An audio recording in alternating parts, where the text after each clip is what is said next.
Hello everyone. I did it this time. I had at least 2 days worth of video in this camera. And then because the weather went bad, I had to do some other things around and in the house and away from the house. And I came back and thought, okay, I got everything uploaded into my computer. So I deleted everything.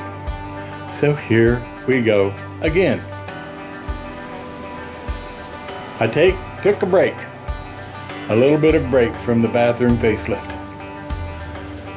Come on back and you'll see just why and what I have been up to. Okay.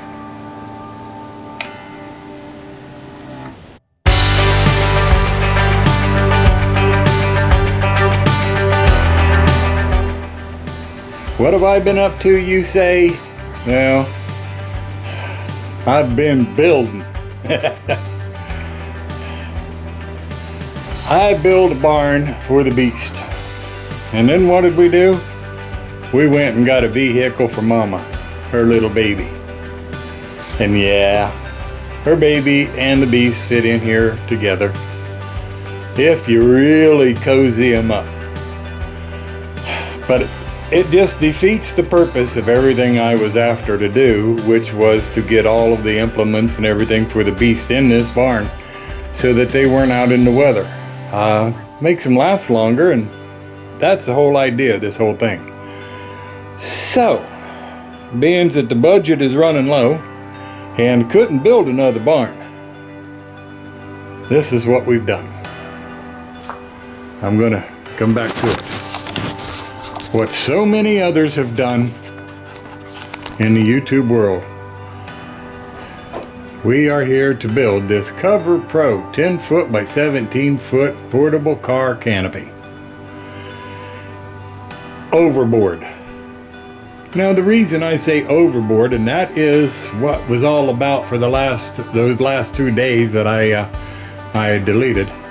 I went so far overboard on this that it almost got to the point of being ridiculous.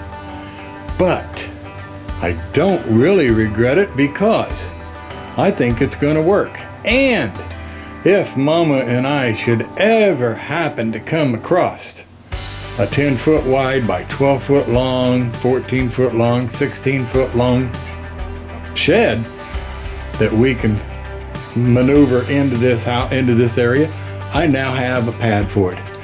So here we go with the frame build. So like I said earlier, this Harbor Freight portable garage in a box is 10 foot wide by 17 feet long. So unlike anyone other that I've seen, I've decided I'm going to put some type of a foundation under it, which of course is going to be treated 4x4s. Now I have these already set up to where they measure out to 17 feet 3.5 inches. Now the 3.5 inches is the old measurement. These actually measure out to 3 5/8. It's an 1/8 of an inch longer, but that's okay. And what I'm going to do is I'm going to lap joint the center, because these are 10 footers. Both of these are 10 footers. And I also have more of them here, which, let me see, yeah, there we go. These two have already been done. I did those, and you can even see down there where the lap joint was made. This was my trial to see how it would go. With that being said, I'm now getting ready to do the second ones, and that's what I'm bringing you guys along with. The other two, which are these two here, they're going to be the end pieces. Those are 10 foot. And they will also be lap jointed. I don't know here. Let me see if I can move one here. You can see the lap there is already cut. For one of these, that will go this direction, back over this way, 10 feet. So again, like I said, lap joint in the middle, which should be good and strong because I have lag bolts that will connect that together, and I also plan on using some glue in there. There will be a lap joint here and also down at that. And there it is with the lap joints. Zoom in a little bit here. Let you see that one. It's not lagged together or whatever, but we have the notch cut out up here. And if we go back to the back, we have the notch cut out up here. That leaves only 2 notches on the 10-foot side to do, and therein lies the problem. Like everybody that works with tools, they go bad, don't they? Well, in this case, my circular saw bit the dust. It's throwing pieces and parts out. It still runs, but it can't run anymore to do. And I really like that saw. So, well, one more time, like I've said before, I forget to bring the camera and don't have a log of what's been going on. So, all right, here's what has happened. I told you before, we're getting ready to put up a Harbor Freight garage in a box, and I'm doing it a little bit different. I think the last clip showed me putting some 4x4s together and getting them cut out on the driveway. Well, I carried them out. The beast did, let's put it that way. Carried them back here and we put them together, but before we did that, we dug out a whole bunch of stuff and we made this level as could be, and then we screwed all of these. We glued and screwed the 4x4s together, and looky there, they're as level as can be. Not quite. So, what I'm going to do today is I have to get the beast back out, put the bucket back on, the bucket right there, and we're going to have to dig out at least 3 more inches along this side out to about the middle.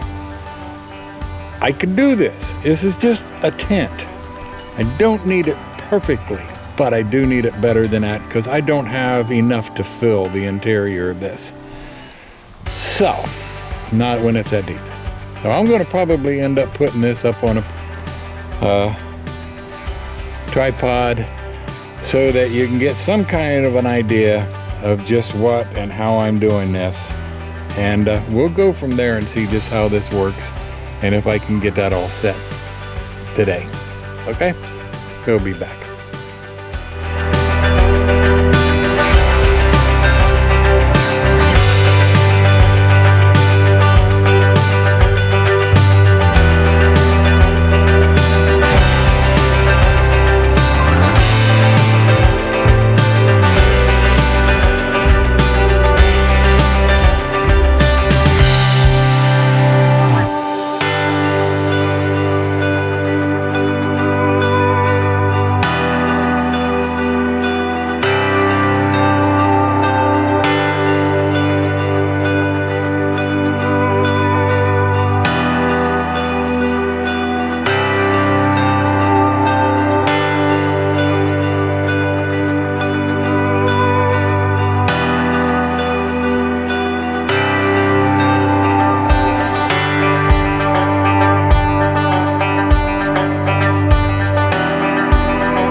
And now I know I'm not done. I'm just gonna take a break here and go get my shovel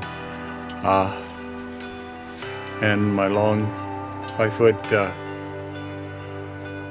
level, and we're going to come back out here and see if we're even getting close, because I've been just chunking it. I'm not trying to smooth it yet.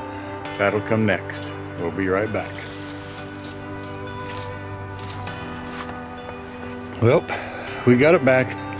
I know I didn't show you the finaling, but you can tell it's pretty level. There's a dip back in that corner where I had to do a little bit of hand shoveling, but we'll be able to fill that in. You can see here some piles of dirt that I'm going to be using. And then again, like I said before, I got those blocks up front that I'm going to be putting at least in the back part.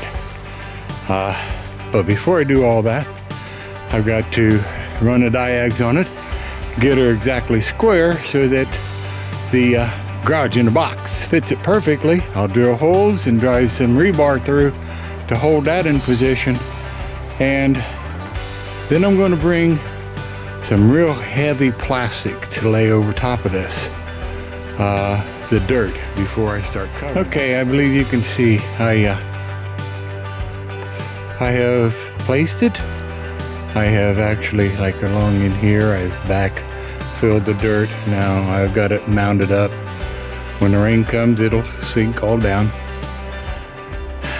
And you can also see laying right there is a big pile of, or a nice pile of heavy black plastic that is going to completely cover the entire floor of this before I start putting blocks in there and gravel and whatever. Now that you have seen how the frame was built, how the area was dug out and leveled, and how I don't remember. Well, I've shown it to you now how the interior was set up and ready to go, and you've also now we're going to take you up and we're going to show you what it looks like setting in place and ready to go. Well, there it is. Now, it actually went together pretty good. Took me a little bit because I had to do some modifying. The plans were a bit sketchy, like most all Harbor Freight plans were. Some of the things that I had to do that was not called for. But to let you know, here where I had also shown where it humped down, I cut a lot of that out of there so that we wouldn't have a stream, and I tried to direct it a little bit better. I will work some more right in here in the dirt work. But before we go too much farther, I'm going to show you here one of the things that I did extra that isn't called for. If you look right here at the bottom, you're going to see these screws. Now, that was all done for two purposes. One, it helps hold this door down. And two, there is a 1x2 piece of wood underneath there, treated, I believe, that I have screwed to, so when I open this up and roll it, I can roll it from the center and roll it up nice and neat all the way up until I can get it hooked. Now you're going to see what that looks like here in just a minute, because I'm going to turn this camera off and I'm going to do it and let you take a peek at it. Be back. And the door is open, and look at there. There's Mama's little baby sitting in here. And from what I'm determining now, I may have gone a little too overboard and had this too tight, because there'd be rain inside there.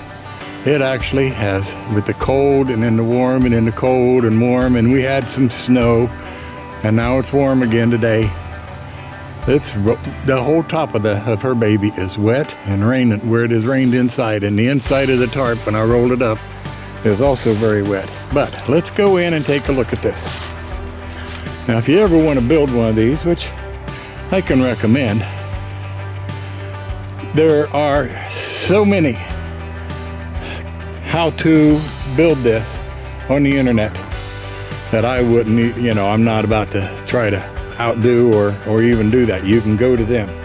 But here you can see the frame that I built, the gravel that I laid, which was the same gravel that is in the beast barn, and back here I told you that I was going to use some of those concrete blocks we have the concrete blocks. Now, it's sitting on these blocks at this moment, but there is room for her baby to be here on the gravel in front.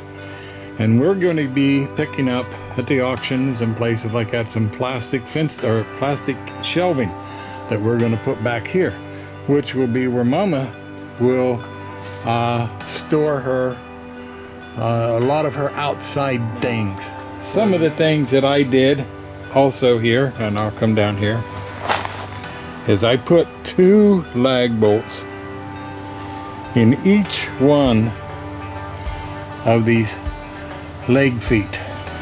And then when it comes to this back here, the corner, I not only ran a 4-foot lag, let me see if you can see it right there, down through to help it hold, but I also put a band strap over each one of them. That's how I did it on all 4. Now another issue that I had to get around was the issue of these ratchet straps.